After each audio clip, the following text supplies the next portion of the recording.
El muñeco que tenemos acá es un maniquí que está diseñado básicamente para que veamos cuál es el abordaje de la vía aérea superior y la inferior con las diversas técnicas de ventilación asistida, bien sea que utilicemos tubos endotraqueales, máscaras laríngeas o que utilicemos cualquier dispositivo no invasivo de la vía aérea inferior.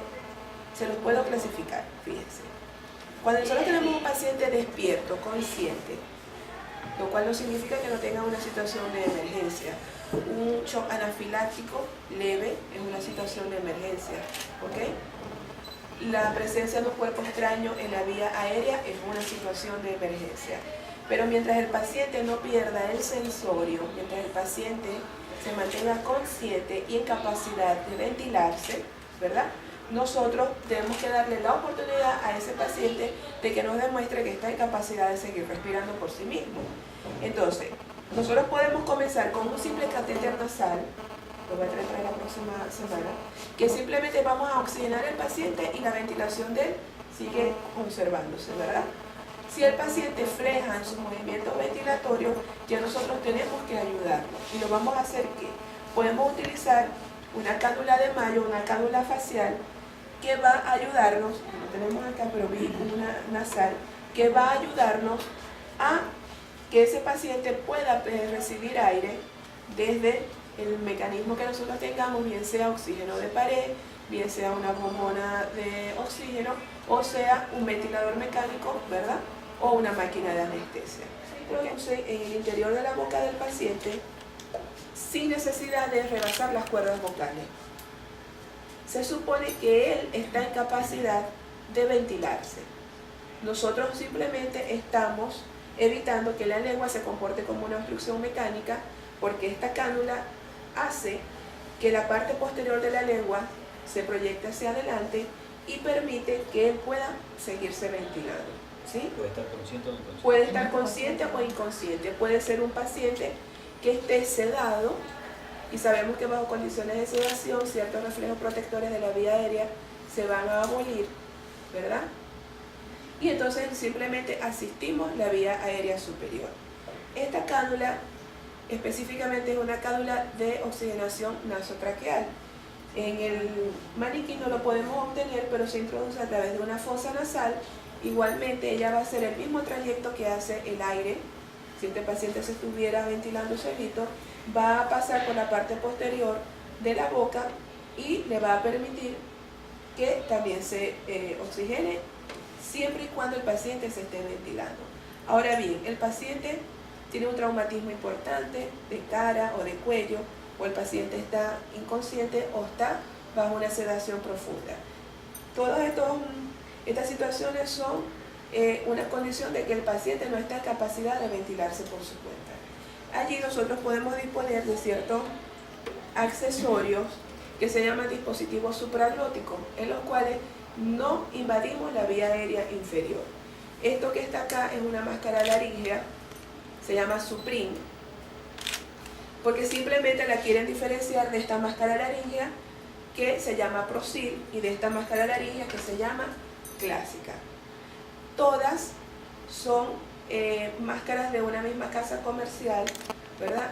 Y cada una va a tener una diferencia en su configuración para brindarnos ventajas que la anterior no tenía. Por ejemplo, la máscara laríngea clásica fue diseñada en Estados Unidos por un doctor de apellido Archie, que la ideó trabajando en cadáveres y en muñecos simuladores como este, donde él se dio cuenta de que sin necesidad de llegar a la... Pasa que no está lubricado y no lo quería hacer todavía. Bueno, vamos a hacerlo. Sin necesidad de llegar a la vía aérea inferior, él podía diseñar un mecanismo, un dispositivo que nos permitiese abordar la vía aérea y oxigenar y ventilar satisfactoriamente al paciente. Vamos a ver esta no es la adecuada para él. ¿Ok? Ella se introduce en la boca del paciente y no es con tanto esfuerzo como lo acaban de notar, porque esta no es la máscara que se le corresponde. Pero este doctor se quedó con una limitante. Si el paciente presenta un reflujo gastroesofágico o si es un paciente con estómago lleno, esta máscara no puede ser utilizada porque el paciente devuelve contenido gástrico que se queda en la boca y que obviamente se va a ir a la vía aérea y el paciente broncoaspira. Entonces, posteriormente, él diseña esta máscara laríngea que se llama ProSeal. Aquí vamos a ver que a diferencia de la anterior, ella tiene dos tubos. Este sigue siendo el tubo ventilatorio y esta es una conexión que va hacia el orificio esofágico. Y aquí está. Cuando nosotros tenemos un paciente con estómago lleno, igualmente no podemos utilizar máscara laríngea. ¿Okay? No debemos porque no es lo adecuado. Pero si el paciente tiene reflujo, ¿verdad?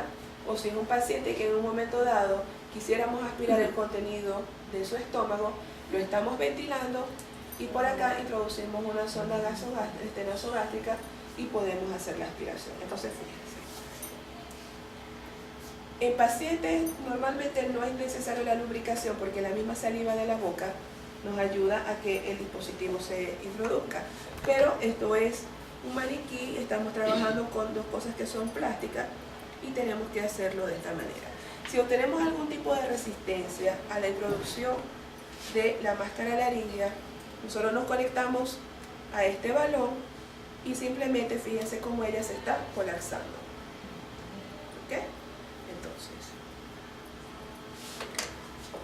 lo ideal es que yo trabaje de esta manera. Para esto tenemos que usar guantes, porque fíjense que yo introduje mi dedo índice. Si nosotros dejamos la máscara laríngea en estas condiciones, no estamos haciendo un sello hermético ni de la vía aérea ni de la vía digestiva. Quiere decir que cualquier cosa que se devuelva de estómago hacia el esfínter esofágico superior puede causar broncoaspiración. Como todas estas máscaras están diseñadas en su capacidad de insuflación, de acuerdo al peso del paciente, yo sé que esta máscara laríngea, que debe ser una número 3, necesita mayor insuflación para que ella, fíjense, no se salga de manera inadvertida de la boca del paciente. Entonces yo puedo así conectarme al tubo, conectarnos a la fuente de oxígeno y yo voy a, fíjense, ventilar. La bolsa que estamos viendo allí es la representación de nuestro pulmón. En realidad ya es una bolsa de una máquina de anestesia, una bolsa de 2 litros con la que los anestesiólogos trabajamos para ventilar nuestros pacientes. Fíjense que lo que yo estoy dando con el resucitador manual se traduce fidedignamente en el pulmón del paciente. ¿Muy bien? Perfecto. Después, el diseñador de esta máscara laríngea, que todavía vive, la máscara se retira así. ¿Ok? Ya está medio colapsada. Se dio cuenta de que había situaciones en las que a las personas, a los médicos, se les hacía muy difícil colocar esa máscara laríngea. Y diseñó esta que se llama Supreme, que realmente viene a reemplazar o a corregir todos los errores que presentaban las anteriores máscaras, ¿verdad? Y les voy a explicar por qué la diseña. Esta es la misma técnica de intubación, o sea, yo tomo el laringoscopio con mi mano izquierda y el laringoscopio tiene una hoja que es en forma curva. Entonces, como uno inicialmente aprende a intubar, ¿verdad? Cuando a uno le presentaban una máscara laríngea, los anestesiólogos nos sentíamos extraños. Entonces él, bueno, dijo, vamos a complacerlo y les voy a hacer una máscara laríngea que sea idéntica al laringoscopio. Y diseñó esta máscara laríngea, que es muy fácil de colocar por cualquier médico que no tenga experiencia en la intubación. Y si les soy franca, yo prefiero que ustedes aprendan a manejar este tipo de dispositivos que son no invasivos de la vía aérea inferior, porque la superior la estamos invadiendo, ¿verdad? Y no que aprendamos mucho a intubar. Y volvemos a hacerlo. Deberíamos estar conectados a una fuente de oxígeno y fíjense cómo yo ventilo al paciente. ¿Cómo voy yo a ventilar a este señor que probablemente tenga 30 años? O sea, mi mano lo está haciendo, ¿verdad? ¿A qué ritmo debo yo hacerlo? Yo tengo que saberme, entonces, cuál es la frecuencia respiratoria normal de una persona desde que es recién nacido, en el primer año de vida, cuando es niño, cuando es adolescente y cuando es adulto. Yo no debo darle a este señor de 30 años más de cuántas ventilaciones por minuto. 20, 18, 20. Perfecto. Ahora, este paciente es un nené de 2 meses de edad. Si yo le doy 18 a 20 respiraciones por minuto, él se me va a morir. Porque ¿cuál es la frecuencia respiratoria normal de un niño de 2 meses? 50, 60. Perfecto. Entonces, mi mano tiene que entrenarse para eso. Pero yo tengo que tener también en mi mente esa tablita.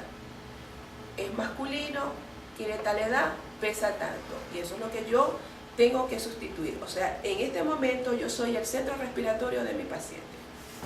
Independientemente de su edad, de su sexo y de su peso corporal, yo tengo que estar en capacidad de ventilarlo y de oxigenarlo. ¿Ok? Ahora, ¿en qué condiciones fisiológicas creen ustedes que la frecuencia respiratoria de una persona puede variar? Fisiológica. En el ejercicio. Muy bien. En el estrés, no sé, por ejercicio. ¿Quién más? Al dormir. No tanto, a menos que estés comiendo como muy apurado. Hay una situación fisiológica muy particular de nosotras las damas, en la cual la frecuencia respiratoria varía. El embarazo. ¿Okay? Sí. Y es fisiológico. Todas tenemos que salir embarazadas, ¿ok? Entonces, no es lo mismo una mujer de 30 años no embarazada a una mujer de 30 años en el último trimestre de su embarazo. Preguntémonos cómo se respira. ¿Cómo duermen? Con una almohada detrás de la espalda. Pero eso es normal para esa persona. Si a mí me llega una señora de 30 años embarazada que tiene una eclampsia, ¿qué sucede si tiene eclampsia? Está convulsionando. Está convulsionando, ¿ok? Eclampsia es igual a convulsión. No es la preeclampsia. La preeclampsia tiene la tensión elevada y todo eso, pero la eclampsia es el grado máximo de, ¿verdad?, la toxemia gravídica. Muy bien. Y yo tengo que ventilarla a ella.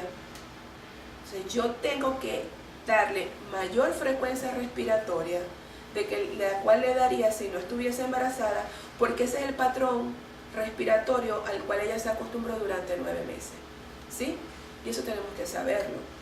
Si, tú me llamas Alejandro, ¿no? Si Alejandro practica deportes de alto rendimiento, ¿verdad? Él mantiene una frecuencia respiratoria fisiológica para su condición de hipertrofia de masa muscular, ¿verdad? Sobre todo a nivel de tórax y de abdomen, superior a la que pueda tener nuestro otro compañero. Pero eso es fisiológico y es normal para él. Entonces, si él nos llega ante una emergencia, yo tengo que tomar en consideración eso, porque si no, lo hipoventilo y eso es igual a hipoxia a nivel cerebral. Muy bien.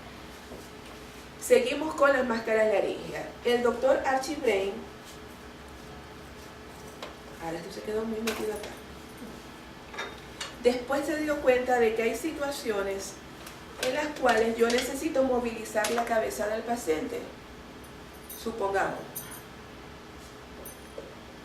este paciente yo lo estoy ventilando porque tiene un traumatismo facial y luego le van a hacer una traqueostomía selectiva. Y en esa traqueostomía yo necesito girar la cabeza del paciente para un lado y para el otro. Estas máscaras laríngeas anteriores se movilizan también dentro de la boca del paciente, se lateralizan y ya la ventilación no es tan satisfactoria. Entonces él ideó esta máscara que se llama flexible, en la cual yo igualito tengo a mi paciente con el dispositivo en la boca, pero miren cómo es esto. Para donde yo mueva la cabeza del paciente, lo que se mueve es el tubo de conexión y esto sigue estando dentro de la boca del paciente. ¿Ok? Entonces, Estos dispositivos son excelentes, ¿ok? Les recomiendo que los que tengan que trabajar en emergencias traten de que en sus centros hospitalarios las compren para que puedan entrenarse y para que puedan brindarle a los pacientes la ventaja de tener una asistencia a la vía aérea sin traumatismo, ¿ok?